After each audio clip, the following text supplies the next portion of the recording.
माँ ठाकुर जय। Welcome to MTJ Priyanka classes. आज हम 6 का विभाज्यता नियम सीखेंगे। Divisibility rule of 6। कोई संख्या 2 तथा 3 से विभाजित हो तो वह संख्या 6 से विभाजित होगी। 2 तथा 3 मतलब दोनों से विभाजित नहीं होनी है, 2 से भी विभाजित होनी है, 3 से भी विभाजित होनी है। यानी कि 2 का भागा दें उस संख्या में तो कुछ भी शेष नहीं आना चाहिए, रिमाइंडर नहीं बचना चाहिए। और 3 से विभाजित करें यानी 3 का भाग दें तब भी हमारा कोई रिमाइंडर नहीं बचना चाहिए, यानी शेष नहीं आना चाहिए। अगर ऐसा होता है कि 2 से भी पूरी विभाजित हो, 3 से भी पूरी विभाजित हो, तो संख्या डेफिनेटली 6 से भी पूरी विभाजित होगी। If any number is divisible by 2 and 3, that number is also divisible by 6.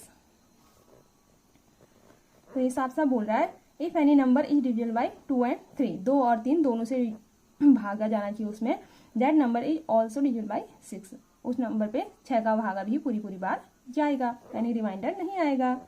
तो इसको देखते हैं। एक नंबर हमने लिया 3682 यानी कि 3682। तो हम पहले 2 का लगाते हैं। तो 2 का लगाने के लिए आपको पता है का इकाई अंक यानी द लास्ट डिजिट लेते हैं। लास्ट डिजिट है हमारा 2 है। अगर हम लास्ट डिजिट लेते हैं और लास्ट डिजिट हमारा 2 है तो हमें पता है कि 2 का विभाज्यता नियम साफ साफ कहता है कि किसी संख्या का इकाई अंक 0, 2, 4, 6 या 8 आना चाहिए। 2, 0, 2, 4, 6, 8 अगर इनमें से कोई एक होता है तो वह संख्या 2 से विभाजित होती है। तो यहाँ तो हमारा 2 मिल गया है, इसका मतलब 2 से विभाजित है। 3682 इज डिविजिबल बाय 2। अब 2 का तो हो गया, चलो फिक्स है कि हमारा 2 से विभाजित है। अब हमारा नंबर आता है 3 का देखने का।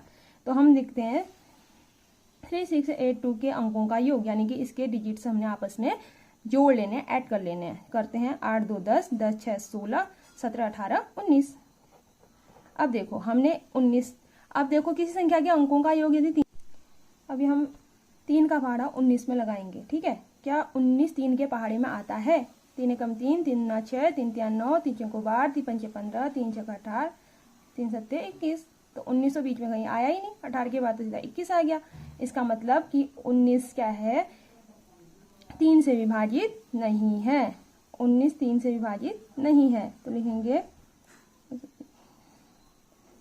19 3 से विभाजित नहीं है, इसलिए क्या है 3682 3 से विभाजित नहीं है। अगर 3 से विभाजित नहीं है, इसको इंग्लिश में लिखेंगे 3682 इज नॉट डिविजिबल बाय 3। अब देखो इससे 2 से तो विभाजित है, 3 से विभाजित नहीं है। हमको नियम बोल रहा है कि 2 तथा 3, नियम बोलता है कि संख्या 2 तथा 3 दोनों से विभाजित होनी चाहिए।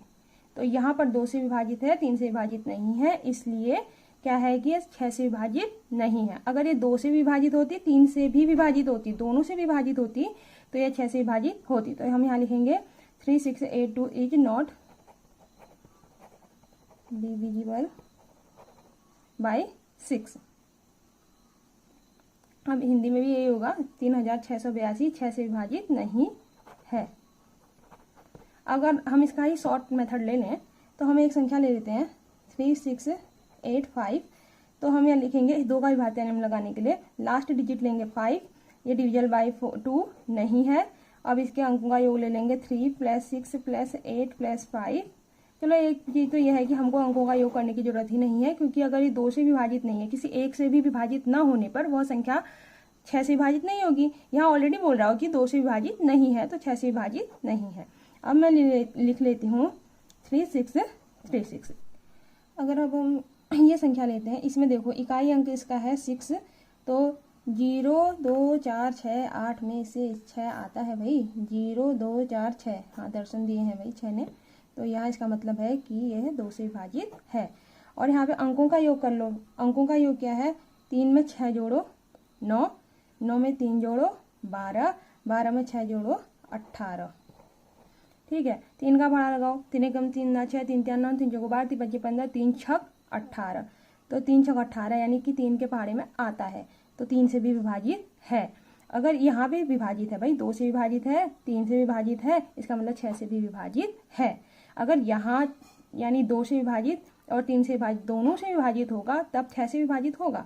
अगर 1 से विभाजित भी नहीं है, दोनों में से 1 से भी विभाजित नहीं है, तो विभाजित नहीं है।